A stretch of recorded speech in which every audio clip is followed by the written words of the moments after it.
আপোনালোকে শ্ৰৱণ কৰি আছে শ্ৰীমদ ভাগৱতৰ দশম স্কন্ধ। দশম স্কন্ধ ভাগৱতৰ হৃদয় বুলি কোৱা হয়। ইয়াত 90টা অধ্যায় আছে। মূল ভাগৱতত 335টা অধ্যায়ৰ দশম স্কন্ধতে কেৱল 90টা অধ্যায়। সেয়ে ইয়াক 3টা ভাগ কৰিছে: আদি চোৱা, মধ্য চোৱা আৰু শেষ চোৱা। আদি ভাগ আপোনালোকে শ্ৰৱণ কৰি আছে আৰু ইয়াৰ অনুবাদ মহাপুৰুষ শ্ৰীমন্ত শংকৰদেৱে নিজে কৰিছে। শেষ চোৱাৰ পৰা তেওঁ কুৰুক্ষেত্ৰ যাত্ৰা কৰিছে আৰু ইয়াত দশম স্কন্ধত ভগৱান কৃষ্ণৰ যিখিনি লীলা, সেই সমস্ত লীলা দাঙি ধৰাৰ প্ৰয়াস কৰা হৈছে। ভাগৱত দুই ধৰণৰ বুলি কোৱা হয়। এক হৈছে গ্ৰন্থ ভাগৱত আৰু এক হৈছে ভক্ত ভাগৱত। প্ৰহ্লাদ আদিৰ দৰে বৈষ্ণৱসকলক ভাগৱত নাম দিছে, ভাগৱত বুলি কয়। আৰু এক হৈছে গ্ৰন্থ, য'ত ভগৱান কৃষ্ণৰ বিষয়ে, বিষ্ণু বৈষ্ণৱৰ বিষয়ে বিস্তৃত জ্ঞান আছে। আৰু গুৰুজনাৰ মূল এক শৰণ হৰিনাম ধৰ্মৰ যি সাধনৰ যি মূল প্ৰক্ৰিয়া আছিল, তাত তেওঁ শ্ৰৱণ কীৰ্তনকে প্ৰমুখতা দিছে। প্ৰহ্লাদে 9বিধ ভক্তিৰ কথা কৈছিল: শ্ৰৱণম, কীৰ্তনম, বিষ্ণু স্মৰণম, পাদসেৱনম, অৰ্চনম, বন্দনম, দাস্যম, সাক্ষ্য, আত্মনিবেদনম। 7, 5, 23, সপ্তম স্কন্ধ, পঞ্চম অধ্যায়, 23 নম্বৰ শ্লোক। মহাপুৰুষ শ্ৰীমন্ত শংকৰদেৱে 9বিধ ভক্তিৰ পৰা 2বিধত প্ৰমুখতা দিলে। যদ্যপি ভগতি নৱবিধ মাধৱৰ শ্ৰৱণ কীৰ্তন আত হন্ত শ্ৰেষ্ঠতৰ, শ্ৰৱণ কীৰ্তনক প্ৰমুখতা দিছে। আৰু ইয়াৰ এক তাত্ত্বিক ৰহস্য আছে। শ্ৰৱণক প্ৰমুখতা কিয় দিলে? আমি সকলোৱে জানো যে আমাক যদি কোনোবাই সামান্য গ্ৰাম্য কিবা কথা এটাও কয় আৰু এই শব্দকেইটা যদি আমাৰ ইন্দ্ৰিয়ৰ অনুকূল হয়, আমি বিচৰা ধৰণে যদি হয়, তেতিয়াহ'লে সেই শব্দকেইটাই আমাক প্ৰভাৱিত কৰে। আপোনাক কোনোবাই ভালভাৱে প্ৰশংসা কৰিলে আপুনি আনন্দিত হয়, উৎফুল্লিত হয়। আৰু যদি আপোনাক কোনোবাই বেয়াকৈ কয়, তেতিয়া আপোনাৰ দুখ লাগে, আপোনাৰ ক্ৰোধ উঠে। তাৰমানে কেইটামান শব্দই আমাক প্ৰভাৱিত কৰিব পাৰে। যদি সাধাৰণ গ্ৰাম্য কথাবিলাকে আমাক প্ৰভাৱিত কৰিব পাৰে, তেতিয়াহ'লে ভাগৱতটো ভগৱান কৃষ্ণৰ বাংময় মূৰ্তি বুলি কৈছে। তেনেয়ম বাংময় মূৰ্তি প্ৰত্যক্ষ বৰ্ততে হৰি, সেৱাত শ্ৰৱণাত পথত দৰ্শনাত পাপনাশিনী। পদ্মপুৰাণ উত্তৰখণ্ড ভাগৱত মাহাত্ম্য 3য় অধ্যায় 62 নম্বৰ শ্লোকত ব্যাসদেৱে লিখিছে, ভাগৱত ভগৱান কৃষ্ণৰ বাংময় মূৰ্তি, বাণী ৰূপে আছে ইয়াত। গতিকে এই কৃষ্ণময় শব্দবিলাক যেতিয়া আমাৰ কৰ্ণৰ ৰন্ধ্ৰইদি ভিতৰত প্ৰৱেশ কৰিব, তেতিয়া আমাক একো নকৰিবনে? মহাপুৰুষ মাধৱদেৱে কৈছে কৰিব। কৰ্ণপথে ভকতৰ হিয়াত প্ৰৱেশী হৰি, দুৰ্বাসনা হৰে সমস্তই। জলৰ যতেক মল যেহেন শৰৎকালে, স্বভাৱতে নিৰ্মল কৰয়। এই শব্দবিলাক যেতিয়া আমাৰ কৰ্ণৰ ৰন্ধ্ৰইদি ভিতৰত প্ৰৱেশ কৰিব, এটা কেমেষ্ট্ৰি তৈয়াৰ কৰে, ৰসায়নৰ সৃষ্টি হয়। আৰু সেই কেমেষ্ট্ৰিটোৱে আমাৰ ভিতৰৰ মলিনতা, কপটতা এইবিলাক দূৰ কৰি আমাৰ হৃদয়খন পবিত্ৰ কৰি তোলে। আৰু যেতিয়া হৃদয় পবিত্ৰ হ'ব, মনৰ পৰা ঈৰ্ষা, দ্বেষ, কাম, ক্ৰোধ, লোভ এইবিলাক যেতিয়া নাইকিয়া হ'ব, তেতিয়া আপুনি ভগৱানক বিচাৰি আৰু বাহিৰত যাব নালাগে। দেৱৰো ঈশ্বৰ হৰি তান্ত মহা যত্ন কৰি লৈও এক শৰণ সাক্ষাৎ, যাৰ ইচ্ছা মুখ্য পাইবে নালাগে দূৰক যাইবে, আছে হৰি সবাৰো হিয়াত। ইয়াত আপোনালোকে দৰ্শন পাব। আৰু সেইকাৰণেই ভাগৱতৰ শ্ৰৱণৰ বস্তুটো, প্ৰভু ভগৱন্তৰ লীলাসমূহৰ শ্ৰৱণ কলিযুগত বিশেষভাৱে প্ৰাধান্য পাইছে আৰু চাৰিওফালে সেইকাৰণে ভাগৱতৰ চৰ্চা হৈছে। কিন্তু ভাগৱত আমি শুনো ঠিকেই। ব্যাসদেৱে পদ্মপুৰাণত কৈছে, এতদস্মাৎ পৰম কিঞ্চিত মন শুদ্ধেন বিদ্যতে, জন্মান্তৰে ভৱেৎ পুণ্যম তদা ভাগৱতম লভেৎ। পদ্মপুৰাণ উত্তৰখণ্ড ভাগৱত মাহাত্ম্য 1ম অধ্যায় 12 নম্বৰ শ্লোক। ব্যাসদেৱে কৈছে, ভাগৱত শুনিলে মানুহৰ মনৰ ভাৱ শুদ্ধ হ'ব। আৰু ভাগৱততকৈ শ্ৰেষ্ঠ গ্ৰন্থ মনৰ ভাৱ শুদ্ধিকৰণৰ কাৰণে আন একো নাই। কেৱল ভাগৱতেহে মানুহৰ মনৰ ভাৱবিলাক শুদ্ধ কৰিব পাৰে। কিন্তু কাৰ সৌভাগ্য ঘটে শুনাৰ? ব্যাসদেৱে কৈছে জন্মান্তৰে ভৱেৎ পুণ্যম, যাৰ বহুত জন্মৰ পুণ্য সঞ্চিত হ'ল তেওঁলোকেহে ভাগৱত শুনাৰ সৌভাগ্যকণ পায়। তাৰ মানে বৰ্তমান সময়ত অসমৰ প্ৰায়বিলাক মানুহৰ ভাগ্যৰ উদয় হৈছে। কাৰণ আমি প্ৰত্যক্ষভাৱে শুনাৰ উপৰিও আমাৰ যিমান ইয়াত ইউটিউবাৰসকল আছে তেওঁলোকৰ জৰিয়তে অসমৰ লগতে ভাৰতৰ চুকে কোণে, ভাৰতৰ বাহিৰতো যিসকল প্ৰবাসী আছে তেওঁলোকেও ইউটিউবৰ জৰিয়তে ভাগৱত শুনাৰ সৌভাগ্য পাইছে, সুবিধাকণ পাইছে। গতিকে এওঁলোকো ধন্যবাদৰ পাত্ৰ। বিভিন্ন স্থানত থাকি নিজৰ ঘৰত আপুনি আপোনাৰ সুবিধা মৰ্মে আপুনি ভাগৱত শ্ৰৱণ কৰিব পাৰে। ইয়ালৈকে চব ঠিক আছে, কিন্তু ঘটনা হ'ল ইমানকৈ শুনাৰ পাছতো আমাৰ মনৰ ভাৱবিলাক শুদ্ধ হৈছেনে নাই, এইটোহে ডাঙৰ কথা।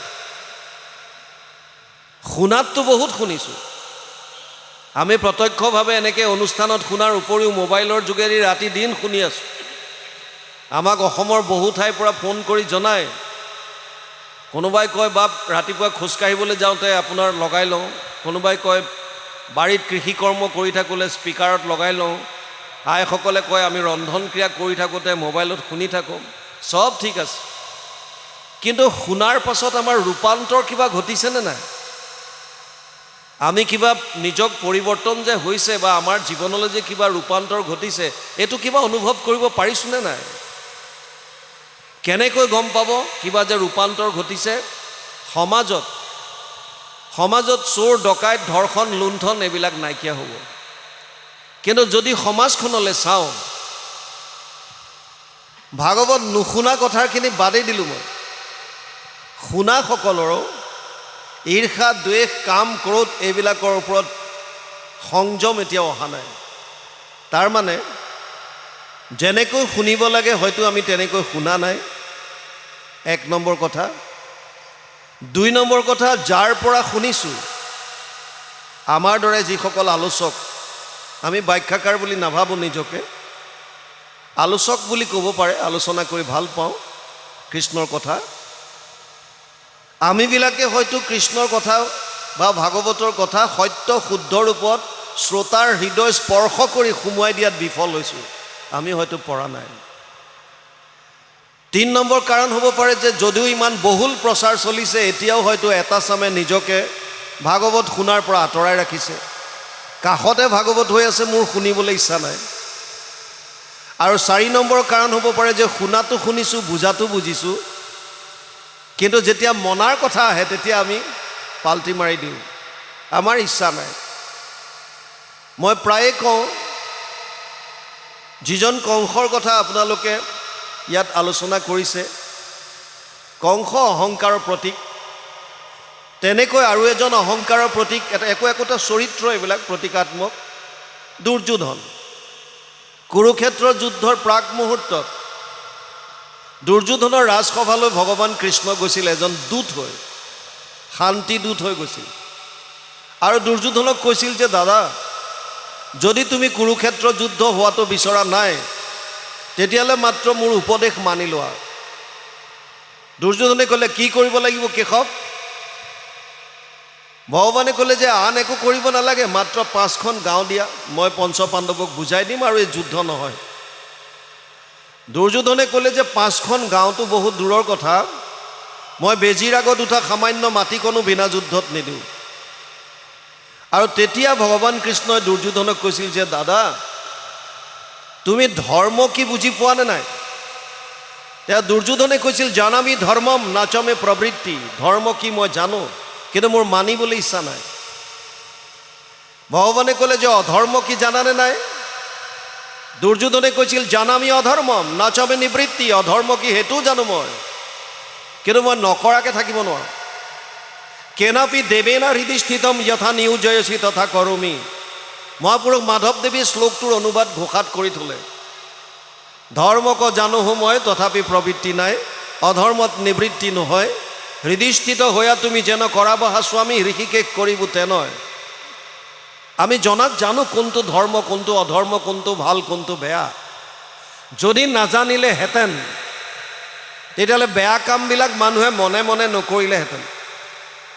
যিমানবিলাক অপকৰ্ম সংসাৰত হৈ আছে, সমাজত হৈ আছে, প্ৰত্যেকবিলাক অপকৰ্ম বা বেয়া কাম মনে মনে হয়, লুকুৱাই লুকুৱাই কৰে। কিয়? যদি গমেই নাপায় বেয়া বুলি, তেতিয়াহ'লে অপেন কৰিব লাগে খোলা খুলি। কিন্তু খোলা খুলিকৈ কোনেও নকৰে, মনে মনে কৰে। তাৰ মানে কি? তাৰ মানে আমি জানো যে এইটো বেয়া আৰু মনে মনে কৰিছোঁ।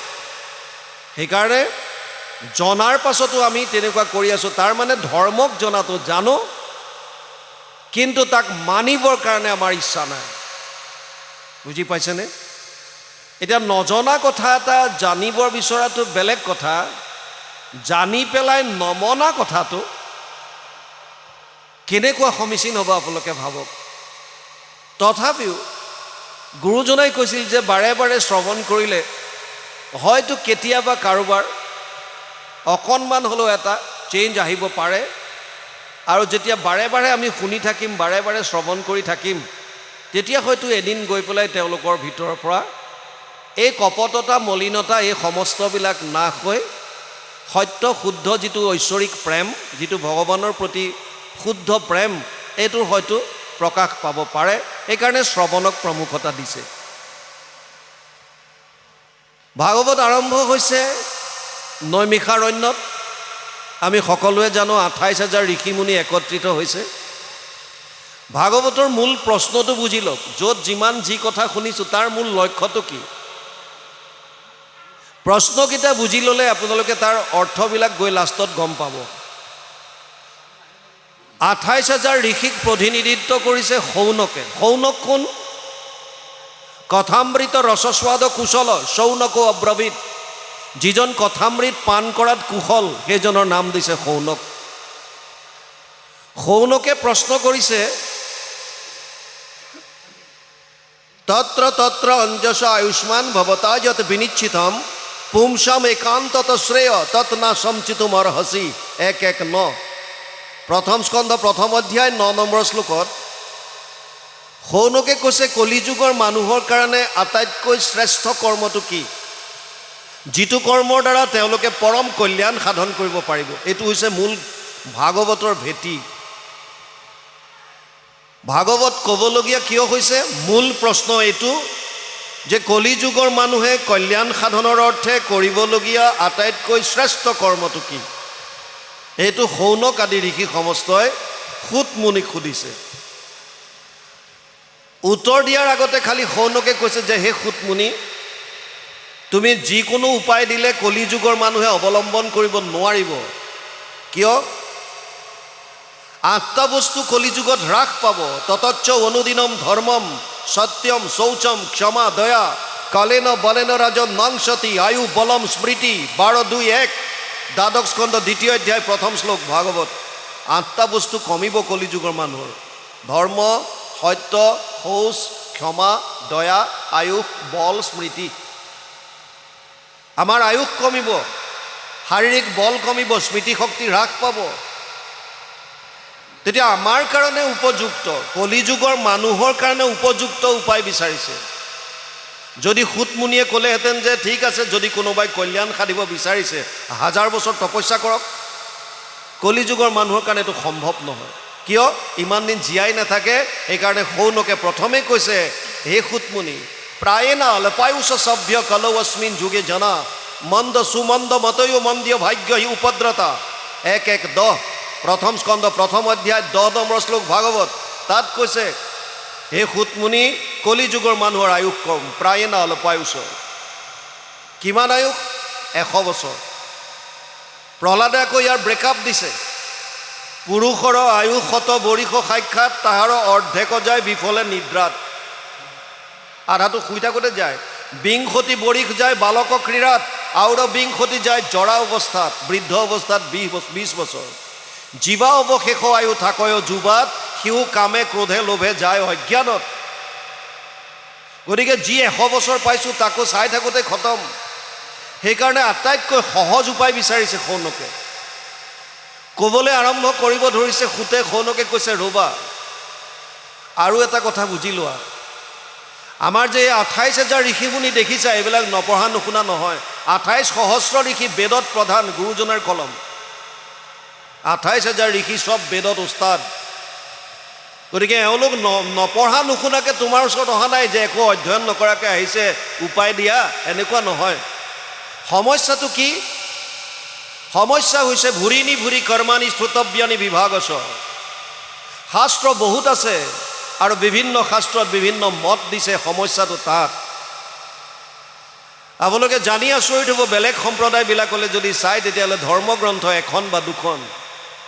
যদি মুছলমানক চাই সোধে আপোনালোকৰ ধৰ্মগ্ৰন্থ কি, ক'ব এখন কোৰাণ। খ্ৰীষ্টিয়ানক যদি সোধে তোমালোকৰ ধৰ্মগ্ৰন্থ কি, ক'ব বাইবেল।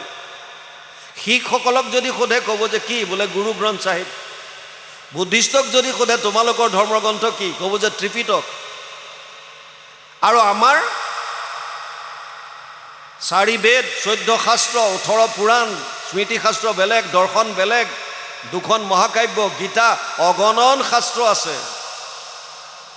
শাস্ত্ৰ থকাটো আপত্তি নাই। ডাঙৰ কথা হৈছে এখনৰ লগত এখনৰ মিল নাই। বুজি পাইছে নাই? সমস্যাটো তাত হৈছে এখন শাস্ত্ৰৰ লগত আনখনৰ মিল নাই। ক'ৰবাত কৈছে কল্যাণ কৰিবৰ কাৰণে যাগ যজ্ঞ পূজা পাতল কৰা। যিসকলৰ হাতত সেইখন গ্ৰন্থ পৰিছে তেওঁলোকে তেনেকৈ কৰি আছে, আপুনি মই নিন্দা কৰিবলৈ কোন? ক'ৰবাত কৈছে যাগ যজ্ঞ পূজা পাতলত নাপাবা, তুমি দান দক্ষিণা কৰা, তেওঁলোকে তেনেকৈ চলিছে। ক'ৰবাত কৈছে তাত নাপাবা, জপ তপ তীৰ্থ কৰা, তেওঁলোকে তেনেকৈ কৰিছে। ক'ৰবাত কৈছে নাই, ঘৰ দুৱাৰ বাদ দি সন্ন্যাস ব্ৰত ধাৰণ কৰা আৰু পৰ্বত বা জংঘলৰ মাজত গৈ ধ্যান ধাৰণা সমাধিৰ দ্বাৰা পৰম কল্যাণ সাধিব পাৰিবা। বছ ঘৰ দুৱাৰ বাদ দি কেৰুৱা বস্ত্ৰ পৰিধান কৰি ওলাই গৈছে। আপুনি কাকো নিন্দা কৰিব নোৱাৰে। যেতিয়ালৈকে শাস্ত্ৰৰ উত্তম গীতা ভাগৱত মানুহে অধ্যয়ন নকৰে তেতিয়ালৈকে জীৱনৰ আচল মাৰ্গ পোৱাটো ইমান সম্ভৱ নহয়। মাধৱ পুৰুষকে চাওক, তেওঁ শাস্ত্ৰত পণ্ডিত আছিল। যেতিয়ালৈকে গুৰুজনাক লগ পোৱা নাই তেওঁতো এয়া কামতে ব্যস্ত আছিল। আনকি মাকৰ নৰিয়াৰ পৰা সুস্থ হ'বৰ কাৰণে পাঠা ছাগলী আগবঢ়াইছে বলি দিবৰ কাৰণে। গুৰুজনাক লগ পোৱাৰ পাছত যেতিয়া গুৰুজনাই ভাগৱতৰ তত্ত্ব বুজাই দিলে, যথা তৰুৰ মূলে নিচেচানে ন তৃপ্যন্তি তদ স্কন্দ ভুজ উপশাখা প্ৰাণোপহাৰাচ্চ যথেন্দ্ৰিয়ানম তথা সৰ্ব অৰ্চনম অচ্যুতেজ্য। 4:31-14 চতুৰ্থ স্কন্ধ 31 নম্বৰ অধ্যায় 14 নম্বৰ শ্লোক যেতিয়া বুজাই দিলে, বৃক্ষৰ মূলত যদি দেও আনি জল ত্ৰিপিটি হুৱন্ত তাৰ পত্ৰ পুষ্প ফল, ডালে পাতে সিঞ্চে যদি মূলত নেদয় কদাচিতো ডালে পাতে ত্ৰিপিটি নহয়। ভোকাতুৰ নৰে যদি অন্নক ভুঞ্জয়, ইন্দ্ৰিয়ৰ প্ৰীতি তাৰ সাধে আতিশয়, ভোজন বিহীনে পিন্ধে বস্ত্ৰ অলংকাৰ, ইন্দ্ৰিয়ৰ একো প্ৰীতি নসাধ হয় তাৰ। গুৰুজনাই ক'লে কৃষ্ণক পুজিলে পূজা সমস্তৰে হয়, পৃথকে পুজিলে পূজা কেহু নলয়। বছ লগে লগে মহাপুৰুষ মাধৱদেৱ শৰণাগতি হ'ল, গুৰুজনাক আধ্যাত্মিক গুৰু হিচাপে গ্ৰহণ কৰিলে আৰু সেইদিনাৰ পাছত তেওঁ পাছলৈ ঘূৰি চোৱা নাই। কিন্তু তাৰ আগলৈকে বিভিন্ন শাস্ত্ৰ পঢ়িছে, শাস্ত্ৰত পণ্ডিতো হয়, কিন্তু তেওঁ তেওঁৰ মতে চলি আছিল। আৰু সেইকাৰণে শৌনকে ভাগৱতৰ প্ৰথমতে সুতমুনিক ক'লে ভুৰিনি ভুৰি কৰ্মানি শ্ৰুতব্যানি বিভাগছ অত সাধু অত্ৰ যত সাৰম সমুদ্ধৃত্য মনীষয়া মাম ব্ৰুহি শ্ৰদ্ধাননম যেন আত্মা সম্প্ৰসিদ্ধতি। 1:11 প্ৰথম স্কন্ধ প্ৰথম অধ্যায় 11 নম্বৰ শ্লোকত শৌনকে কৈছে, হে সুতমুনি, শাস্ত্ৰ বহুত আছে আৰু বিভিন্ন শাস্ত্ৰত বিভিন্ন মত দিছে। সেইকাৰণে তুমি যিহেতুকে শাস্ত্ৰজ্ঞ, সমস্ত শাস্ত্ৰ জানা, সেইকাৰণে সমস্ত শাস্ত্ৰৰ সাৰ মৰ্মটো উলিয়াই কলি যুগৰ মানুহৰ শাৰীৰিক আৰু মানসিক সামৰ্থ্যতাৰ প্ৰতি লক্ষ্য কৰি আটাইতকৈ সুগম মাৰ্গটো তুমি আমাক দিয়া। আৰু তেতিয়া সুতমুনিয়ে কৈছে চিন্তা কৰিব নালাগে, এনেকুৱা এটা মাৰ্গ মই তোমালোকক দিম যিটো মাৰ্গ অৱলম্বন কৰি ৰজা পৰীক্ষিতে 7 দিনত পৰম গতি লাভ কৰিলে। মই এনেকুৱা এটা তোমালোকক উপায় ক'ম যিটো উপায় অৱলম্বন কৰি ৰজা খটাংগই 45 মিনিট 2 দণ্ডত পৰম গতি লাভ কৰিলে। আৰু তেতিয়া সুখদেৱ পৰীক্ষিতৰ মাজত কি কথোপকথন হৈছিল এই কথাখিনি সুন্দৰভাৱে আগবঢ়াইছে। আৰু বৰ্তমান আহি আপোনালোকে 10ম স্কন্ধ এতিয়া শ্ৰৱণ কৰি আছে। দশম স্কন্ধত বৰ্তমানলৈকে আপোনালোকে পালে। আমাৰ আগৰজন বৰ সুন্দৰভাৱে ব্যাখ্যা কৰি গৈছে। ভগৱান কৃষ্ণৰ অৱতাৰ হ'ল, গোকুলত গৈ থ'বলগীয়া হ'ল মথুৰাৰ পৰা, আৰু তাৰ পাছত এতিয়া ইয়াত যেতিয়া যোগমায়াক বধ কৰিবলৈ ধৰিছিল, যোগমায়া হাতৰ পৰা, কংসৰ হাতৰ পৰা উৰি গুচি গ'ল। আৰু যোগমায়াই যেতিয়া ক'লে যে তোক যিজনে বধ কৰিব সেইজনে ইতিমধ্যে জন্ম লৈছে, তাৰ পাছত কংসৰ মনলৈ অনুতাপ ভাৱ আহিছে, আৰু তেতিয়া তেওঁ এতিয়া নিজৰ ভনীয়েকক কৈছে, তোমাক আৰু 6 তনয় মাৰিলোঁ, অধৰ্ম একো নাচায়, যেহেন ৰাক্ষসে একোৱে নাচাৱে, আপোন পৰকো খায়, তুমি খব আৰু অনুতাপেৰা পুত্ৰ মৃতক পুত্ৰক প্ৰতি, চিৰকাল প্ৰাণী একত্ৰে নাথাকৈ, বিষম দৈৱৰ গতি। কংসই ভনীয়েকক বুজাইছে যে মই মোৰ নিজৰ জীৱনটো বচাবৰ কাৰণে ৰাক্ষসৰ দৰে মোৰ নিজৰ তোমাৰ 6টা তনয় মই মাৰি দিলোঁ, কিন্তু এতিয়া মই গম পাইছোঁ আচলতে যি হয় চব এয়া একোটা দেৱৰ বিষম গতি। আমি যদিও বেলেগক দোষাৰোপ কৰোঁ যে অমুকৰ কাৰণে মোৰ এনেকুৱা হ'ল, অমুকৰ কাৰণে মই আজি এনেকুৱা পাবলগীয়া হৈছে, অমুকৰ কাৰণে মই চাকৰিটো নাপালোঁ, অমুকে মোক পোৱা ঘৰটো আজি নিদিলে, এয়া চব একোটা অজুহাত। আচলতে আপোনাৰ জীৱনত যিমান যি ঘটনা ঘটে, প্ৰত্যেকটো ঘটনাৰ দায়ী আপুনি। এই কথাটো আপুনি মানি লওক বা নলওক। অনিষ্টম ইষ্টম মিশ্ৰম ত্ৰিবিধা কৰ্মনা ফলম ভৱতি ত্যাগিনাম প্ৰত্য নাতু সন্ন্যাসিনা ক্বচিত। অষ্টাদশ অধ্যায় 12 নম্বৰ শ্লোক গীতাত ভগৱান কৃষ্ণই অৰ্জুনক কৈছে, হে অৰ্জুন, প্ৰত্যেকটো কৰ্মৰ 3 ধৰণৰ ফল আছে, হয়তো ভাল হ'ব, ইষ্টম হয়তো বেয়া হ'ব, অনিষ্টম হয়তো মিশ্ৰিত হ'ব, ভাল বেয়াৰ মিশ্ৰণ, পাপ পুণ্যৰ মিশ্ৰণ। এই 3 ধৰণৰ ফল আমি জীৱনত ভোগ কৰিব লাগে। হয়তো এই জীৱনৰ কৰ্মফল এই জীৱনতে পাব পাৰে, বা আমাৰ সনাতন বা হিন্দু ধৰ্মত যিহেতুকে পুনৰ জন্মৰ কথা আছে, বিশ্বাস আমি কৰোঁ, সেইকাৰণে 100 বছৰ 100টা জন্মৰ পাছত হ'লেও আপুনি আপোনাৰ কৰ্মফল ভোগ কৰিব লাগিব। আৰু যিটো কৰ্মফল ভোগ কৰিবৰ কাৰণে আমি এই জন্মলৈ লৈ আহোঁ, সেইটোক প্ৰাৰব্ধ বুলি কৈছে। প্ৰাৰব্ধ যাৰ যেনেকুৱা তেনেকৈয়ে ভোগ কৰিব লাগিব। তাৰ কাৰণে বাকী যিমানবিলাক আমাক দেখা পাওঁ যে অমুকৰ কাৰণে হ'ল, এয়া কেৱল মাত্ৰ নিমিত্ত। সেইকাৰণে ইয়াত বৰ সুন্দৰভাৱে কৈছে, তাৰ পাছতে কৈছে, চিৰকাল প্ৰাণী একত্ৰে নাথাকৈ, বিষম দৈৱৰ গতি। আমি পৰিয়াল পৰিজন যেতিয়া আমাৰ একেলগে থাকিম, বহু বছৰ থাকিম, চিৰদিন থাকিম এনেকুৱা লাগে, কিন্তু যাৰ আয়ুষত যিমান চাউল লৈ আহিছে, প্ৰাৰব্ধত যাৰ যিমান দিন লৈ আহিছে, সি সিমান দিনৰ পিছত যাবই লাগিব, তাৰ কোনো বিকল্প ব্যৱস্থা নাই। কাহিনীটো তেনেকুৱা, যেনেকৈ আপুনি ক'ৰবাত যাবৰ কাৰণে, ধৰি লওক আপুনি ইয়াৰ পৰা দিল্লী যাব, দিল্লী যোৱাৰ কাৰণে যেনিবা আপুনি ট্ৰেইনত যাব, দিল্লীলৈ ট্ৰেইনত যাবৰ কাৰণে আপুনি আগতে টিকেটটো বুক কৰিব লাগে। আপুনি টিকেট এটা কাটিলে, টিকেট আপুনি হয়তো স্লিপাৰ কোচ কৰিব পাৰে, জেনেৰেল কোচ কৰিব পাৰে, বা AC ফাৰ্ষ্ট ছেকেণ্ড থাৰ্ড য'তে হোক আপুনি কাটিব। আৰু আপোনাৰ যিটো টিকেট, তাত যদি আপুনি AC 3 টায়াৰ বা 2 টায়াৰত কাটিছে, আপুনি নিজৰ টিকেটটো অনুযায়ী গৈ পেলাই ট্ৰেইনত এণ্টাৰ কৰিব, সোমাব, আৰু নিজৰ ছিটত বহিব। আপুনি বহাৰ লগে লগে দেখা পাব হয়তো তাত আগৰে পৰা 2জনমান যাত্ৰী আছে, বা আপুনি যোৱাৰ পাছত AC 3 টায়াৰ হ'লে 8টা ছিট আছে এটা কম্পাৰ্টমেণ্টত, গতিকে 8জন ব্যক্তি তাত বহিব। আৰু আপোনালোক যোৱা আৰম্ভ কৰিছে, চিনাকি হ'ল ইজনৰ সিজনৰ লগত, আৰু এটা পৰিয়ালৰ নিচিনা লাগিল। খাওঁতে খুওঁতে চব একেলগে আছে, বিৰাট আনন্দ পাইছে, একেলগে গৈ আছে, আটাইকেইজনৰ মন মিলিছে। কিন্তু এটা নিৰ্ঘাত সত্য আছে যে প্ৰত্যেকজন ব্যক্তিয়ে নিজৰ নিজৰ সুকীয়া সুকীয়া টিকেট লৈ আহিছে। যাৰ যলৈকে টিকেট আছে সি তাত নামিবই লাগিব, ইয়াৰ কোনো বিকল্প নাই। আপুনি নানামো বুলি ক'লেও টিটিয়ে আপোনাক তাৰ পৰা ধাক্কা মাৰি হ'লেও নমাই দিব। সেইটোৱে হৈছে প্ৰাৰব্ধ। আমি যিটো সময় লৈ আহিছোঁ সেইটোত আমি এই সংসাৰ এৰিবই লাগিব, তাৰ গতি নাই। আৰু এইকাৰণে শাস্ত্ৰত পোৱা যায়, আয়ু কৰ্মমচা বিদ্যামচা বিত্য, আয়ু কৰ্মমচা বিত্তমচা বিদ্যা নিধনমেবচ পঞ্চৈতস্য সৃজন্তে গৰ্ভস্থস্য দেহিনাম। 5টা বস্তু মাতৃৰ গৰ্ভত থাকোঁতে সন্তানৰ চূড়ান্ত হৈ যায়। আয়ুষ, কিমান দিন জীয়াই থাকিব, কৰ্ম কেনেকুৱা হ'ব, বিদ্যা কেনেকুৱা হ'ব, টকা পইচা কিমান হ'ব, আৰু একজেক্টলি মৃত্যু কোনদিনা কেনেকৈ হ'ব, এই আটাইবিলাক কথা মাকৰ গৰ্ভত সন্তান থাকোঁতে ফাইনেল হয় বুলি কয়। কাৰণটো কি? কাৰণ হৈছে আমি যিটো ভোগ কৰিবৰ কাৰণে আমি কৰি থৈ অহা কৰ্মফল লৈ আহোঁ, সেই বস্তুটোৱে আমি ইয়াত ভোগ কৰিব লাগে, সেইটোকে প্ৰাৰব্ধ বুলি কয়। ইয়াৰ পৰা হাত সাৰিব আজিলৈকে কোনো পৰা নাই, ভৱিষ্যতেও নোৱাৰে। অভিমন্যুৰ মামা ভগৱান কৃষ্ণ, কৃষ্ণৰ ভাগিনীয়েক অভিমন্যু, তথাপিও হাত সাৰিব পৰা নাই, বচাব পৰা নাই। কিয়? এইটো প্ৰকৃতিৰ নিয়ম। সেইকাৰণে ইয়াত বৰ সুন্দৰভাৱে কৈছে, চিৰকাল প্ৰাণী একত্ৰে নাথাকৈ বিষম দৈৱৰ গতি, জাতস্য হি ধ্ৰুৱ মৃত্যু ধ্ৰুৱ জন্ম মৃতস্য চ তস্মাদ অপৰিহাৰ্য অৰ্থে নাত্বম সূচিতুম অৰ্হসি। 2য় অধ্যায় 27 নম্বৰ শ্লোক গীতা। ভগৱান কৃষ্ণই অৰ্জুনক কৈছে, হে অৰ্জুন, জন্ম ল'লে মৃত্যু নিশ্চিত আৰু মৃত্যু হ'লে পুনৰ জন্ম নিশ্চিত।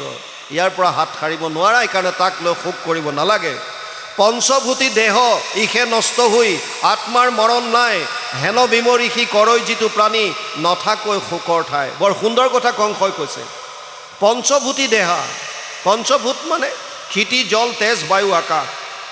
যদিও আমি কওঁ যে ক্ষিতি মানে পৃথিৱী, পৃথিৱী মানে পৃথিৱী এইখন এই মাটিৰ কথা বা তেনেকুৱা এটা বস্তু বুজোৱা নাই। পঞ্চভূতত যিটো আমাৰ শৰীৰত যিখিনি চলিড আছে, যেনেকৈ লিকুইড এটা অৱস্থা আছে, জুলীয় এটা অৱস্থা আছে, তেনেকৈ আমাৰ শৰীৰত যিমানবিলাক মাংস, মেদ, এনেকুৱা যিমান বস্তু আছে, এইখিনি ক্ষিতি বুজাইছে। ইয়াত তেজ বা পানী যিমানখিনি শৰীৰত আছে সেইখিনিক জল বুজাইছে। ইয়াত যিটো অগ্নিতত্ত্ব আছে, জঠৰ অগ্নি, যিটোৱে আমাক ভোজন চোজন কৰিলে হজম কৰে, সেইটো অগ্নি বুজাইছে। ইয়াত যিখিনি স্পেচ খালী আছে সেইখিনি আকাশ তত্ত্ব বুজাইছে। যিটো আমি প্ৰাণ, আমি বায়ু লওঁ, সেইটো বায়ু তত্ত্ব বুজাইছে। এনেকৈ পঞ্চভূতি শৰীৰত, আমাৰ এই শৰীৰটো পঞ্চভূতি কয়, 24 তত্ত্বৰ দ্বাৰা গঠিত এইটো শৰীৰ। এই শৰীৰটোহে মৃত্যু আছে। 6টা ইয়াৰ বিকাৰ আছে। অস্থি জায়তে বৰ্ধতে বিপৰিণামতে অৱক্ষ্যতি প্ৰণশ্যতি। 6টা বিকাৰ কেৱল শৰীৰটো। প্ৰথমতে অস্থি, মাকৰ গৰ্ভত স্থিত হয়। অস্থি মানে এক্সিষ্টেঞ্চ, আছে, আছে বুজাবৰ কাৰণে হয়, এইটো বস্তু আছে, অস্থি। অস্থি মানে মাকৰ গৰ্ভত এটা সন্তানে স্থিত হ'ল, আছে। জায়তে জন্ম হ'ল। বৰ্ধতে শৰীৰটো বৃদ্ধি হৈছে। এটা সময়ত গৈ বিপৰিণামতে হৰমনেল চেঞ্জেছ আহিল। ছোৱালী হ'লে গাভৰুত্ব প্ৰকাশ পালে, ল'ৰা হ'লে যৌৱনত্ব প্ৰকাশ পালে, দাড়ি গজিল, মোচ এইবিলাক আহিলে। আৰু এটা সময়ত গৈ ৰৈ গ'ল, বৰ্ধনটো গৈ এটা সময়ত ৰৈ যায়। ৰৈ যোৱাৰ পিছত কি হয়? অৱক্ষ্যতি, ক্ষয় আৰম্ভ হৈ যায়। দাঁত সৰিল, চুলি পকিল, চকুৱে নেদেখা হ'ল, হাত ভৰিত দিগদাৰ হ'বলৈ ধৰিলে, নাৰ্ভৰ প্ৰব্লেম আহিল, অৱক্ষ্যতি। আৰু এটা সময়ত কি হয়? প্ৰণশ্যতি, নাশ হৈ যায়। কিহৰ? শৰীৰটো। সেইকাৰণে শৰীৰৰ 6টা বিকাৰ আছে বুলি কৈছে। ইয়াত কৈছে পঞ্চভূতি দেহ ইহে নষ্ট হয়। দেহ বুলি কওঁতে আকৌ ইয়াত 3টা দেহ আছে। যিটো দেহ আপোনালোকে দেখিছে বা আমি যিটো দেখা পাওঁ, এইটোক স্থূল শৰীৰ বুলি কয়। এইটোৱে পঞ্চভূতি দেহ। ইয়াৰ ভিতৰত 2টা সূক্ষ্ম শৰীৰ আছে, এটাক লিংগ শৰীৰ, সূক্ষ্ম শৰীৰটোক এটাক লিংগ শৰীৰ বুলি কৈছে। তাৰ ভিতৰত এটা কজেল বডি আছে, কাৰণ শৰীৰ আছে, য'ত বাসনাবিলাক থাকে। আপোনালোকে জানি আচৰিত হ'ব, এজন মানুহৰ মৃত্যু হ'লে আমি যদিও আমি কওঁ যে আত্মা ওলাই গ'ল, আত্মা অকলে নাযায়। এই লিংগ শৰীৰ আৰু কাৰণ শৰীৰটোৰ লগতহে আত্মা যায়। লিংগ শৰীৰটো আমি কেনেকৈ গম পাম যে আছে বুলি? আমি সকলোৱে দেখা পাওঁ। কেতিয়াবা কেতিয়াবা ৰাতি শুই থাকিলে আমি সপোন দেখা পাওঁ, সপোন দেখোঁ, স্বপ্ন অৱস্থা। সপোনত কি দেখোঁ? আপুনি দেখা পায় যে মই গুৱাহাটী গৈছোঁ, মই নগাঁও টাউনত গৈছোঁ, মই ডিব্ৰুগড় গৈছোঁ, মই দিল্লী গৈছোঁ, মই ক'ৰবাত গৈছোঁ, কাৰোবাৰ সৈতে কথা পাতিছোঁ, কিবা কৰিছোঁ। যদিও আপোনাৰ শৰীৰে যোৱা নিচিনা লাগে, কিন্তু আপোনাৰ শৰীৰটোতো বিচনাত পৰি আছে। যিটো পঞ্চভূতি শৰীৰ বুলি কৈছে, সেইটো আপোনাৰ বিচনাত আছে, শুই আছে। কোনটো শৰীৰ লৈ পেলাই আপুনি ডিব্ৰুগড় গৈছে, কোনটো শৰীৰ লৈ দিল্লী গৈছে, কোনটো শৰীৰে কোনোবাৰ লগত কথা পাতিছে? দেখাত আপোনাৰ নিচিনাই লাগিছে, কিন্তু সূক্ষ্ম আকাৰত গৈছে, লিংগ শৰীৰটো 18টা তত্ত্বৰ দ্বাৰা গঠিত। 5 জ্ঞানেন্দ্ৰিয় সূক্ষ্ম অৱস্থাত, 5 কৰ্মেন্দ্ৰিয় সূক্ষ্ম অৱস্থাত, 5 প্ৰাণ, মন, বুদ্ধি, অহংকাৰ, এই 18টা তত্ত্ব মিলি পেলাই যিটো শৰীৰ হৈছে তাক লিংগ শৰীৰ বুলি কয়। লিংগ শৰীৰৰ মৰণ তেতিয়ালৈকে নাই যেতিয়ালৈকে আমি এই সংসাৰ চক্ৰত ভ্ৰমণ কৰি থাকিব লাগে। যিদিনাই লিংগ শৰীৰ নষ্ট হ'ল সেইদিনাই গম পালে যে সেইটো জীৱই মুক্তি পালে। লিংগ শৰীৰ যেতিয়াই বাৰ্ষ্ট হ'ব, নষ্ট হ'ব, ই আৰু আহিবলগীয়া নাথাকে।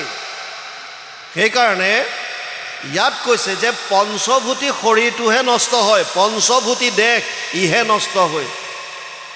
আৰু এই পঞ্চভূতি শৰীৰটোক যোনে চৈতন্য কৰি ৰাখিছে, যাক আমি আত্মা বুলি কওঁ, সেই আত্মাৰ মৰণ নাই। নৈনম চিন্দন্তি শস্ত্ৰাণি নৈনম দহতি পাৱক না চৈনম ক্লেদয়ম তপো না শোষ্যতি মাৰুত অচেদ্য অয়ম দাহ্য অয়ম অক্লেদ্য অসূচ্য এবচ নিত্য সৰ্বগত স্থানুৰ অচল অয়ম সনাতন। 2 অধ্যায় 23 আৰু 24 নম্বৰ শ্লোক গীতা। অৰ্জুনক কৈছে, হে অৰ্জুন, আত্মাৰ মৰণ নাই, অস্ত্ৰ শস্ত্ৰ ইয়াক কাটিব নোৱাৰে। নৈনম চিন্দন্তি শস্ত্ৰাণি নৈনম দহতি পাৱক, জুয়ে পুৰিব নোৱাৰে, বায়ুৱে শুহিব নোৱাৰে, পানীয়ে তিয়াব নোৱাৰে। আত্মা অচ্ছেদ্য, অদাহ্য আৰু ই নিত্য সনাতন। ভগৱান কৃষ্ণই অৰ্জুনক কৈছে, বাসামচি জীৰ্ণানি যথা বিহায় নবানি গৃহণতি নৰোপৰাণি তথা শৰীৰানি বিহায় জীৰ্ণানি অন্যান্য সংজাতি নবানি দেহি। 2 অধ্যায় 22 নম্বৰ শ্লোক গীতা। হে অৰ্জুন, যেনেকৈ মানুহৰ কাপোৰ ফাটি গ'লে নতুন বস্ত্ৰ পৰিধান কৰে, তেনেকৈ আত্মাই এটা শৰীৰ নষ্ট হ'লে বেলেগ শৰীৰ ধাৰণ কৰে। গতিকে ইয়াক লৈ শোক কৰাৰ কোনো প্ৰয়োজন নাই। কিন্তু আমি কিয় শোক কৰোঁ?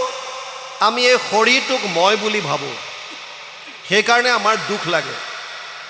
যিদিনাই আধ্যাত্মিকতাত অকণমান যাওঁতে যাওঁতে প্ৰভু ভগৱন্তৰ কৃপা হ'ব, গুৰুৰ দয়া হ'ব, যেতিয়া নিজে অনুভৱ কৰিব পাৰিব যে আচলতে মই শৰীৰটো নহয়, মই ইয়াৰ ভিতৰত থকা তত্ত্বটোহে, মই আত্মা, তেতিয়া আপোনালোকৰ এই যিবিলাক মৰণৰ প্ৰতি ভয় বা কাৰোবাক এৰাৰ ভয়, লাভ হানিৰ ভয়, এই ভয়বিলাক নাইকিয়া হ'ব।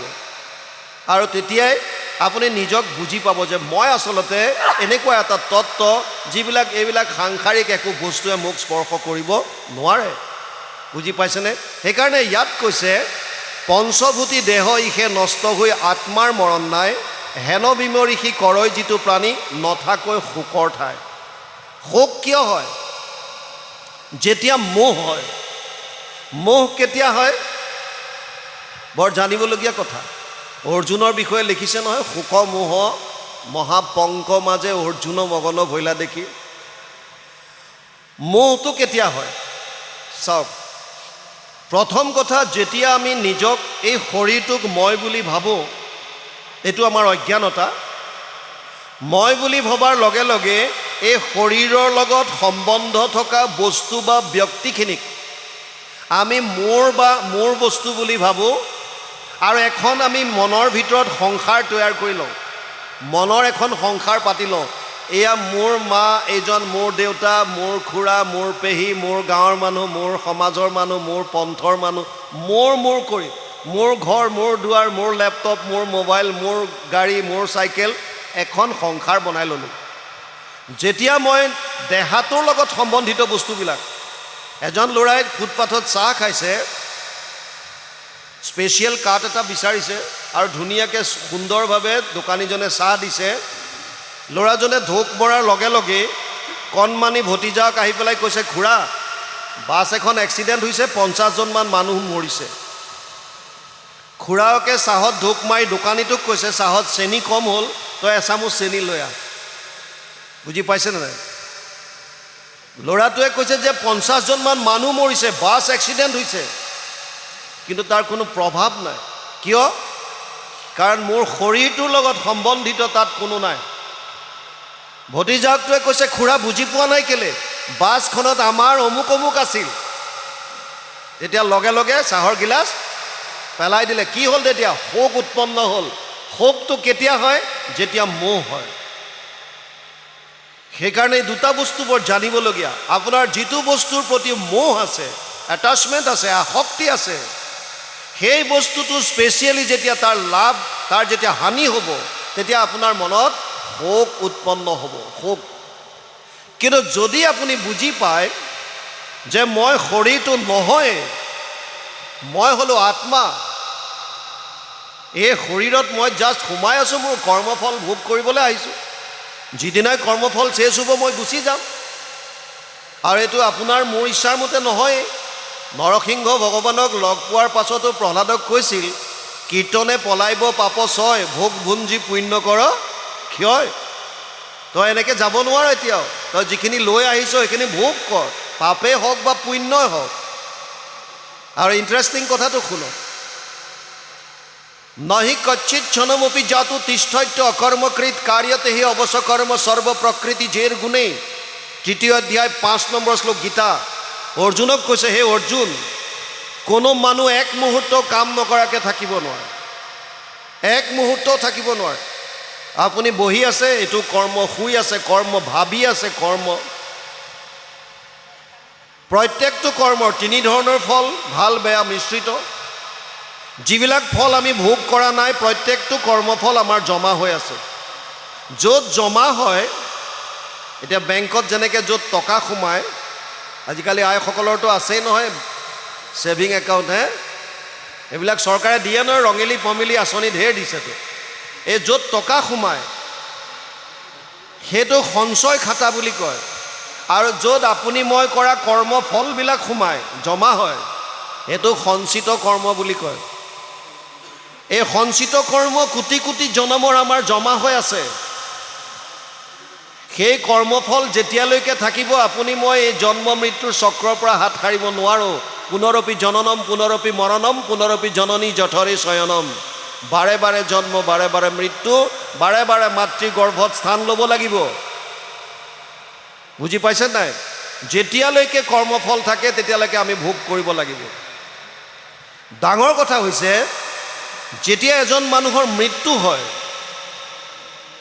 আমি সকলোৱে কোনোবা এজনৰ যেতিয়া মৃত্যু হয় আপুনি ৰাতিপুৱা যেনিবা খবৰ পালে যে আজি অমুক বাপজন গ'ল আমি যেতিয়া বাপজনৰ ওচৰলৈ যাওঁ যদি আপুনি খবৰ পোৱাৰ লগে লগে গৈছে তেতিয়াহ'লে কি কৰে এই মৃত শৰীৰটো চোতালত থয় আৰু ওপৰত বগা কাপোৰ এখন দি ঢাকি দিয়ে মানুহবিলাকে তেতিয়াও কথা পাতি থাকে এই বেচেৰাটোক কালি লগ পাইছিলোঁ আজি পুৱাই গ'ল গ'ল কোন সেইজনেইতো কালি লগ পোৱাজন নহয় জানো কালি যিজনক লগ পাইছিলা সেইজনেতো শুই আছে তাত কিন্তু তথাপিও মানুহে কয় যে বেচেৰাটো ৰাতিপুৱাই গ'ল কালি সন্ধিয়া মোৰ সৈতে কথা পাতিছিল তাৰ মানে কি তাৰ মানে যিজনক মই লগ পাইছিলোঁ সেইজন এজন নহয় বুজি পাইছে নাই কথাখিনি চাওক এইজন সেইজন হয়নে নহয় কায়িকভাৱে এইজনে হয় যদিও এইজন সেইজন নহয় কাৰণ সেইজন অচেতন অৱস্থাত আছিল চৈতন্য অৱস্থা আছিল আৰু তাৰ পৰা কিবা এটা ওলাই গ'ল যিটোৰ কাৰণে এইটো অচেতন হৈ গ'ল ইয়াৰ শেষ অৱস্থা এতিয়া 3টা 20টা পলু আৰু ছাই এইডাল জ্বলাই দিব আমাৰ ধৰ্মত কিছুমানে পুতি থয় কিছুমানে চৰাই চিৰিকটি জীৱ জন্তু খুৱাই দিয়ে কাটি পেলাই অংগ পতংগবিলাক আৰু খাই পেলাই বিষ্ঠা কৰি উলিয়াই দিয়ে পুতি থ'লে পলু হয় জ্বলাই দিলে ছাই হয় বুজি পাইছেনে এতিয়া এই যিটো আত্মা লিংগ শৰীৰ আৰু কাৰণ শৰীৰৰ লগত ওলাই গ'ল ই ক'ত যাব যদি তাৰ সঞ্চিত কৰ্ম বাৰ্ষ্ট হোৱা নাই যদি মুক্তি পোৱা নাই তেতিয়াহ'লে নিজৰ সঞ্চিত কৰ্মৰ পৰা এটা অংশ ভোগ কৰিবৰ কাৰণে আনে সেই অংশটো যদি পুণ্য আহে কেৱল পুণ্য তেতিয়াহ'লে দৈবিক শৰীৰ লাভ কৰে স্বৰ্গত থাকে দেৱলোকত থাকে দেৱতা বুলি আমি যাক কওঁ কেতিয়ালৈকে থাকিব স্বৰ্গত তে তম ভুক্তোৱা স্বৰ্গলোক বিশালম ক্ষীণে পুণ্যে মৰ্তলোকম বিশন্তি নৱম অধ্যায় 21 নম্বৰ শ্লোকত ভগৱান কৃষ্ণই অৰ্জুনক কৈছে হে অৰ্জুন তেতিয়ালৈকে সেইজন স্বৰ্গত থাকিব যেতিয়ালৈকে তেওঁৰ প্ৰাৰব্ধত পুণ্য থাকিব আৰু অধোজনীত কি পায় কেতিয়া আহে যেতিয়া পাপ আহে কেৱল পাপ হ'লে অধোজনী কোনবিলাক কীট পতংগ পোক পৰুৱা গছ লতা তৰু তৃণ জীৱ জন্তু যিমান ইতৰ প্ৰাণী আছে সব অধোজনী পাপৰ যোনি মানুহৰ শৰীৰ কেতিয়া পায় যেতিয়া মিশ্ৰিত কৰ্মফল আহে পাপ পুণ্যৰ মিশ্ৰণ সেইকাৰণে মানুহৰ জীৱনত সুখ আৰু দুখ দুইটা বস্তু আহে ইয়াক লৈও চিন্তা কৰাৰ কোনো কাৰণ নাই কিয় কাৰণ আমি যিটো কৰ্মফল আনিছোঁ এইটো মিশ্ৰিত কৰ্মফল তাত পাপ পুণ্য দুইটা ভোগ কৰিবই লাগিব বাউন পৃথিৱীত এনেকুৱা কোনো মানুহ নাই যোনে কয় যে মোৰ কেৱল মই গোটেই জীৱনটো সুখত কটালোঁ অসম্ভৱ এনেকুৱা কোনো মানুহ নাই যোনে ক'ব যে মই গোটেই জীৱনটো দুখত কটালোঁ অসম্ভৱ সুখ আৰু দুখ দুইটা ভোগ কৰিব লাগিব আমি কিয় মিশ্ৰিত কৰ্মফল লৈ আহিছোঁ আৰু যেতিয়ালৈকে সেই প্ৰাৰব্ধ আমাৰ থাকিব তেতিয়ালৈকে আমাৰ এই শৰীৰ ত্যাগ নহয় সেইকাৰণে কোনো জেগাত যে কয় 22টা গুলি লগাৰ পাছতো মানুহজন বাচি আছে বুজি পাইছে না কিয় আয়ুষত চাউল আছে প্ৰাৰব্ধ আছে কোনে মাৰিব পাৰে আৰু কেতিয়াবা কিছুমান পৰিয়ে হঠাৎ পৰিল মাত্ৰ খতম শেষ নিমিত্ত যিয়ে নহওক ডিপেণ্ড কৰিছে ক'ৰ ওপৰত প্ৰাৰব্ধ কিমান দিনৰ লৈ আহিছোঁ আয়ুষ কেতিয়ালৈকে আছে এইকাৰণে ইয়াত বৰ সুন্দৰভাৱে কৈছে হেন বিমেৰিষি কৰয় যিটো প্ৰাণী তাৰমানে পঞ্চভূতি দেহ হেতু এই দেহটোৰ মৰণ আছে আত্মাৰ মৰণ নাই এই বস্তুটো যোনে বুজি পালে তেওঁ শোক কৰাৰ কোনো কাৰণ নাই হেন জানি সবে খেদ পৰিহৰা মৰা ভাগিনক লাগি তাসম্বাৰ হুইবে হিকে লিখিত মই ভৈলো বধ ভাগী তেওঁলোকৰ কাৰণে এইটোৱে লিখা আছিল মই মাত্ৰ ইয়াৰ নিমিত্ত হ'লোঁ বধৰ ভাগিদাৰ হ'লোঁ এই বুলি কংসৰাই কান্দিয়া কাৰ্পুণ্য কৰে হাতে ধৰি দুই হান্তৰ পাওঁ মোৰ ঘোৰ অপৰাধ মৰখীও দুয়ো প্ৰাণী সজ্জনৰ ক্ষমাকে স্বভাৱ এই বুলি কংসই বসুদেৱ আৰু দৈৱকীৰ হাতত ধৰি ক্ষমা খুজিছে আৰু কৈছে মোক ক্ষমা কৰিবা কাৰণ সজ্জনজনৰ ক্ষমাকে স্বভাৱ ক্ষমা ভক্তি মাৰ্গৰ আন এটা বস্তু হৈছে ক্ষমা আপোনাক যদি কোনোবাই কিবা অপৰাধ কৰিছে শাস্ত্ৰই কৈছে আপুনি ক্ষমা কৰি দিয়ক আৰু আপুনি যদি কাৰোবাৰ ওচৰত অপৰাধ কৰিছে তেতিয়াহ'লে আপোনাৰ এইটো সাহস থাকিব লাগে যে আপুনি গৈ পেলাই যাতে ক'ব পাৰে প্ৰভু মোৰ ভুল হ'ল মোক ক্ষমা কৰি দিয়ক হ'ব পাৰে ভুল মানুহ মাত্ৰে ভুল হ'ব পাৰে কিন্তু পাছৰখিনি আপুনি কি কৰিছে এইটো ডাঙৰ কথা হোৱাটোতো হৈ গ'ল ইয়াৰ পাছৰ পৰ্যায়টোত আপুনি কেনেকুৱা ষ্টেপ লৈছে আচল ভকত হয় নে নহয় তেতিয়াহে গম পোৱা যায় সৰুতে কোনোবাই কিবা এজনে আমাক কিবা ক'লে আমি এতিয়াও মনত পুহি ৰাখোঁ ই এসময়ত মোক এনেকৈ কৈছিল সুবিধা পালেই মই তাৰ চান্স ল'ম য'তে পাৰোঁ তাক অপমান কৰিম কিয় কাৰণ আমাৰ মনত দ্বেষ আছে আমাৰ ক্ষমা ভাৱটো নাই ইয়াত কৈছে সজ্জনজনৰ যিহেতুকে ক্ষমাকে স্বভাৱ গতিকে কংসই বসুদেৱ আৰু দৈৱকীক কৈছে তোমালোকে মোক ক্ষমা কৰি দিবা জানিলোঁ কন্যাৰ বোলে তোমাষাৰ নাহি দুখ দিলোঁ দুখ তথাপি নিষ্ফল অনেক বিনয় বোলে সৌহৃদ্য দেখায় কংসে ভাঙিলে দুহানো নিহল কংসই কৈছে মই কন্যাৰ কথাত মানে যোগমায়াৰ যেতিয়া যোগমায়াক ক'লে যে যিজনে তোক বধ কৰিব এইজনে অলৰেডি অৱতাৰ ল'লে তই মিছাতে বসুদেৱ দৈৱকীক দোষ দি আছ যেতিয়া গম পালে যে এওঁলোকৰ কোনো দোষ নাই সেইকাৰণে ইয়াত কৈছে জানিলোঁ কন্যাৰ বোলে তোমাষাৰ নাহি দুখ দিলোঁ দুখ তথাপি নিষ্ফল তথাপিও মই তোমালোকক দুখ দিলোঁ অনেক বিনয় বোলে সৌহৃদ্য দেখায় কংসে ভাঙিলেকো দুহাননি হ'ল তেওঁলোকৰ প্ৰতি সুহৃদয় দেখুৱাই তেওঁলোকৰ বান্ধি থোৱা এই শিকলি খুলি দিলে ভাইৰ হৃদিতাপ দেখি দৈৱকী ক্ৰন্দনেৰি অঞ্চলে মুচিলা আখি মুখ বসুদেৱে হাস্য কৰি কংসক বুলিবে লৈলা মহাৰাজা তেজীউক দুখ ককায়েকৰ দুখ দেখি আকৌ দৈৱকীৰ বেয়া লাগিছে বসুদেৱো এতিয়া বুজাবলৈ ধৰিছে কি কৈছে আপুনি কহিলা যেন এইকে পৰম তত্ত্ব কিছু নোহে শোক মোহ ভয় অজ্ঞানত থাকি নৰে মিছাতে বিৰোধ কৰে বিচাৰত সবে মায়াময় শোক মোহ ভয় এইবিলাক একো নাই আচলতে কেৱল মায়াময় সংসাৰত থকাৰ কাৰণে মায়াই আমাক অধীন কৰি ৰখাৰ কাৰণে আমি এইবিলাক দেখা পাওঁ কেনেকৈ মায়া বস্তুটো কি চতুশ্লোকী ভাগৱত অৰিজিনেলি 4টা শ্লোক আছিল পদ্মকল্পত ভগৱান নাৰায়ণে ব্ৰহ্মাক কেৱল 4টা শ্লোকত ভাগৱত শুনাইছিল এই 4টা শ্লোকৰ দ্বিতীয় শ্লোকটোত মায়াৰ বিষয়ে কৈছে ঋতেৰ্থে যত প্ৰতীয়ত না প্ৰতীয়ত চাত্মানি তদ বিদ্যাদাত্মনো মায়া যথা আভাস যথা তম 2:9-34 দ্বিতীয় স্কন্ধ 9ম অধ্যায় 34 নম্বৰ শ্লোক ভাগৱত তাত কৈছে আৰু গুৰুজনে ইয়াৰ সুন্দৰ অনুবাদ কৰিছে অবস্তুক দেখাওয়াই বস্তুক আবৰি এহিকে মোহৰ মায়া জানা নিষ্ট কৰি নাথাকিতো যেন দেখি চন্দ্ৰমা দূতই থাকিতো ৰাহুক যেন কেহুনে দেখয় সেইমতে মায়া আঁৰ কৰি ঈশ্বৰক আশাৰ বিষয় সদা দেখাৱে জীৱক মায়া মা সংস্কৃতত মা যিটো শব্দ মা মানে নাইকিয়া বুজায় মা ইয়া মানে য'ত য'ত নাই তাৰ মানে অবস্তুক বস্তু কৰি দেখুৱাইছে আচলতে য'ত নাইকিয়া আমি যেতিয়া ৰাজস্থানত আছিলোঁ জয়ছলমেৰত থাকোঁতে মই 1995 পৰা 2001লৈকে আছিলোঁ মৰুভূমি তাত এনেকৈ চাই দিলে দূৰ দূৰলৈকে একো দেখা নাপায় কেৱল বালি আৰু বালি আমি থকা দিনত গৰম দিনত 52 ডিগ্ৰী চেলচিয়াছলৈকে আমি ৰিপৰ্ট কৰিছিলোঁ 52 ডিগ্ৰী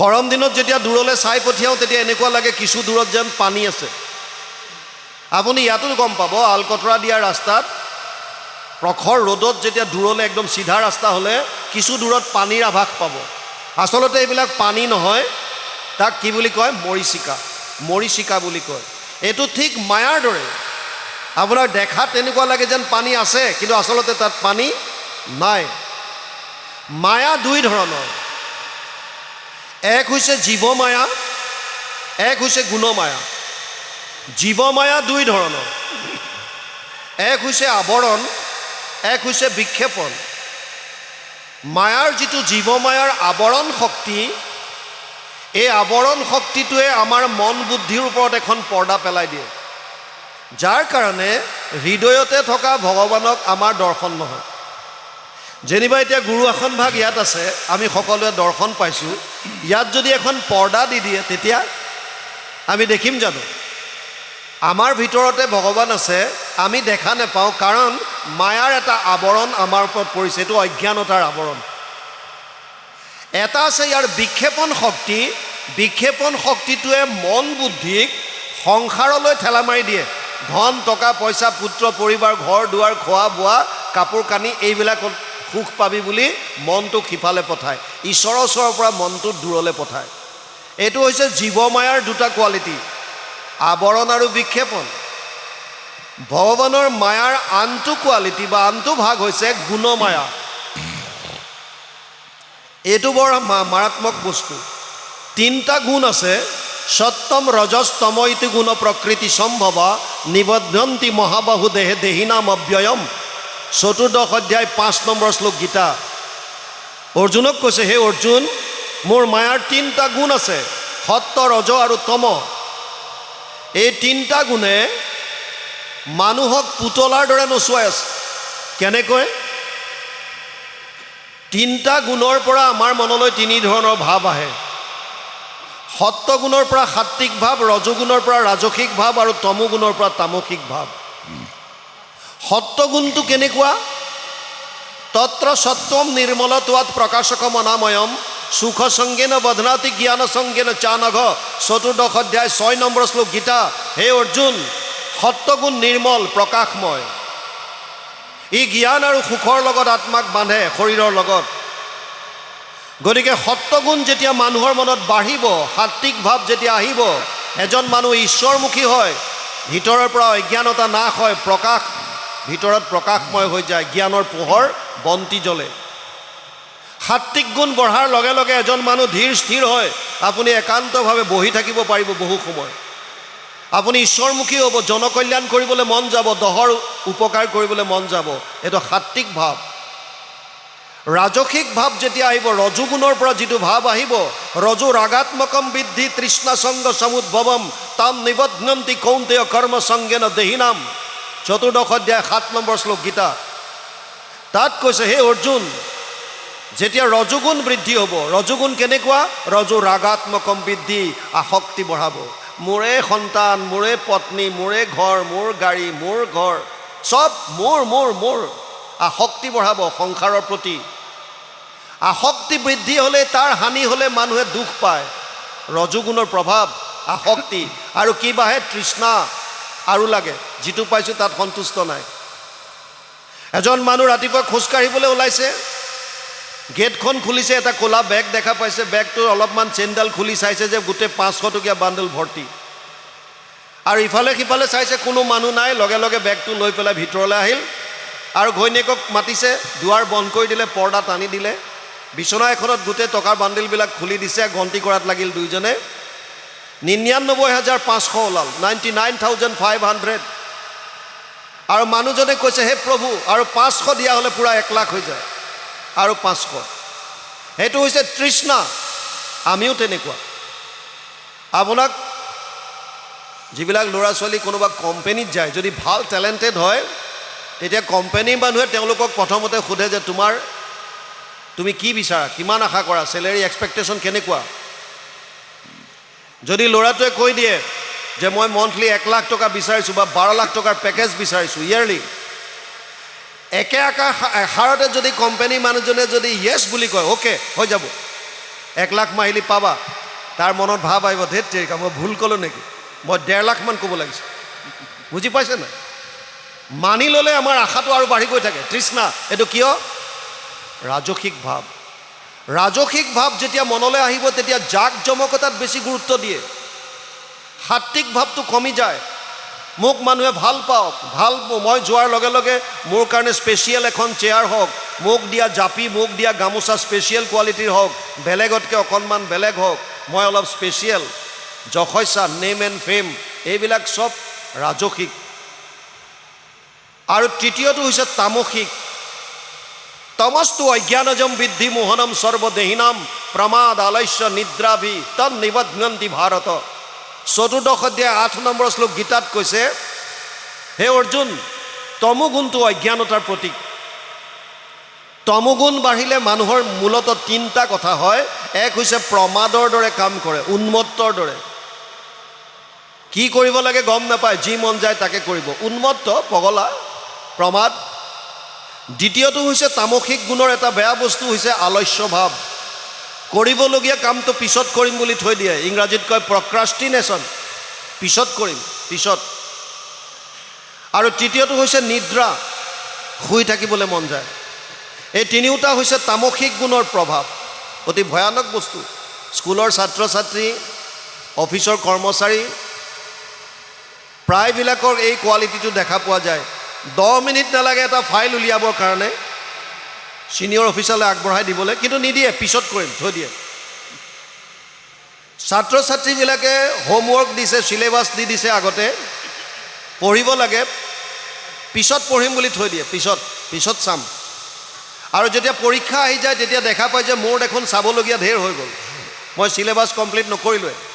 তেতিয়া মনলৈ ভাৱ আহে, যদি মই এনেকৈ পৰীক্ষা দিওঁ, মোৰ ৰিজাল্ট বেয়া হ'ব, মা দেউতাই কি ক'ব, লগৰ ল'ৰা ছোৱালীবিলাকে মোক কি ক'ব, মই চোকা বুলি মোৰ সমাজত যিটো নাম আছিল এইটো কি হ'ব, অৰ্থাৎ চবে মোক হাঁহিব, মই এনেকৈ কেনেকৈ জীয়াই থাকিম, মই মৰি থকাই ভাল, মই মৰি থকাই ভাল। আৰু বছ, এটেম্প টু ছুইচাইড, মৰি থাকিব। কিয়? তামসিক গুণৰ প্ৰভাৱ। এই আমাৰ মানুহবিলাক, গোটেইবিলাক আমি যিমান প্ৰাণী আছোঁ, আমাক ভগৱান কৃষ্ণৰ এই মায়াৰ 3টা গুণে পুতলাৰ দৰে নচুৱাই আছে। আমি ভাবোঁ যে এইটো মই কৰিছোঁ, মিছা। প্ৰকৃতে ক্ৰিয়া মানানি গুণ কৰ্মানি সৰ্বস্ব অহংকাৰ বিমূঢ় আত্মা কৰ্তা অহমিতি মন্যতে। 3 অধ্যায় 27 নম্বৰ শ্লোক গীতা। প্ৰকৃতিৰ 3টা গুণ, সত্য ৰজ তম, এই 3টা গুণে 3 প্ৰকাৰ ভাৱৰ দ্বাৰা আমাক পুতলাৰ দ্বাৰা নচুৱাই আছে। আৰু যোনে মই কৰিছোঁ বুলি ভাবোঁ, এইটো কৈছে অজ্ঞানতা, মূঢ়তা। আমি একো কৰিব পৰা নাই, চব তেওঁ আমাক চলাই আছে। এই মায়াৰ পৰি পেলাই আমি চব হাহাকাৰ কৰি ফুৰিছোঁ। আৰু ইয়াৰ পৰা পৰিত্ৰাণ পোৱাৰ উপায় কেৱল এটা দিছে, দৈৱহী এছ গুণময়ী মম মায়া দূৰত্বয়া মামেব য়ে প্ৰপদ্যন্তে মায়ামেতাম তৰন্তি তে। 7ম অধ্যায় 14 নম্বৰ শ্লোক গীতা। তাত কৈছে, হে অৰ্জুন, মোৰ মায়া যদিও দৈৱিক, ই অতি মাৰাত্মক, অতি দুষ্টৰ। ইয়াৰ পৰা পৰিত্ৰাণ সেইসকলেহে পাব পাৰিব যিসকলে কেৱল মাত্ৰ মোক শৰণ কৰি ল'লে। মোত শৰণ ল'লে যিসকলে, কেৱল মাত্ৰ মোত, মাম এব মানে কেৱল বুজায়, মাম এব, কেৱল মোক যোনে শৰণ ল'লে, কেৱল মাত্ৰ মোক যোনে ভক্তি কৰিলে, তেওঁলোকেহে ইয়াৰ পৰা পৰিত্ৰাণ পাব পাৰিব, তাৰ বাহিৰে বেলেগ গতি নাই। ইয়াত এতিয়া কৈছে, আপুনি কহিলা যেন এহিকে পৰম তত্ত্ব কিছু নোহে শোকমোহ ভয়, অজ্ঞানত থাকি নৰে মিছাতে বিৰোধ কৰে বিচাৰত হবে মায়াময়। এহিমতে দুয়ো প্ৰাণী বুলিলা আশ্বাসবাণী কংসে নিজ মন্দিৰক গৈলা গুণন্তে গান্থন্তে তাৰ উঠন্তে বৈখন্তে আতি ৰজনী প্ৰভাত আহি ভৈলা। তাৰপাছত বসুদেৱ দৈৱকীক এৰি দিছে। কংস নিজ মন্দিৰলৈ গ'ল, নিজৰ গৃহলৈ গ'ল আৰু এনেকৈ তেওঁ চিন্তা কৰি থাকোঁতে উঠোঁতে বহোঁতে ৰাতি গৈ পেলাই পুৱা হ'লহি। মন্ত্ৰীগণ আনি পাছে কংসে কহিলেক কথা যোগমায়া কহিলা যতেক শুনি দৈত্যগণে উঠি ত্ৰিদশক ক্ৰোধ কৰি কংসৰ আয়ত বিনাৱৈ অনেক। ৰাতিপুৱা হোৱাৰ লগে লগে মন্ত্ৰীসকলক মন্ত্ৰণা কৰিবৰ কাৰণে মাতি আনিলে আৰু যোগমায়াই যিখিনি ক'লে যে তোৰ বৈৰী, তোৰ পৰম শত্ৰু, যাৰ হাতত তোৰ মৃত্যু হ'ব, সেইজন ইতিমধ্যে অৱতাৰ গ্ৰহণ কৰিলে। এই কথাটো এতিয়া ইয়াৰ ওপৰত কি একশ্যন ল'ব, তাৰ কাৰণে মন্ত্ৰীসকলক মাতি আনি দ্বিতীয় দিনা পুৱাই এখন সভা কৰিছে। ইয়াত এতিয়া বিচাৰ হ'ব আৰু মন্ত্ৰীসকলে এতিয়া তেওঁলোকে নিজৰ নিজৰ মন্তব্য আগবঢ়াব। ইয়ালৈকে পদে কৈছে, তাৰপাছত আগবাঢ়িলে আমি আলোচনা কৰিম। কৃষ্ণ।